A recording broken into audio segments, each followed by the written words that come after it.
les États-Unis se sont invités dans les débats sur la lutte anticorruption qui fracture la Roumanie. Nous appelons le Parlement roumain à rejeter les propositions qui affaiblissent l'état de droit et mettent en danger la lutte contre la corruption, a affirmé, lundi 27 novembre, dans un communiqué, le département d'État américain. Ce projet de loi menace les progrès réalisés ces dernières années par la Roumanie pour bâtir des institutions judiciaires solides à l'abri des ingérences politiques.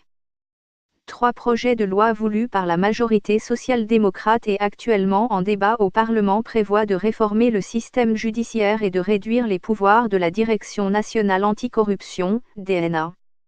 Le 26 novembre, des dizaines de milliers de Roumains avaient pris d'assaut les rues de Bucarest et de plusieurs autres grandes villes pour crier leur opposition à cette réforme. Voleurs, démission, à bas la peste rouge, avait-il crié devant le siège du gouvernement, où il se rassemble régulièrement en fin de semaine. Le gouvernement social-démocrate avait déjà lancé en janvier une première offensive pour assouplir la législation anticorruption, mais il avait dû reculer face à une contestation de la rue sans précédent.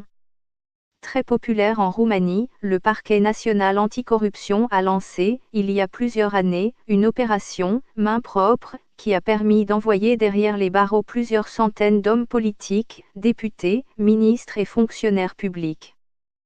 Condamné pour fraude électorale et visé par 2 enquêtes pour corruption, le chef du Parti social-démocrate, PSD, Liviu Dragnea, n'a jamais caché son aversion pour le DNA. Nous avons affaire à un État parallèle et illégitime qui essaie de prendre le contrôle du pouvoir politique, a ainsi affirmé le PSD dans le communiqué annonçant les projets.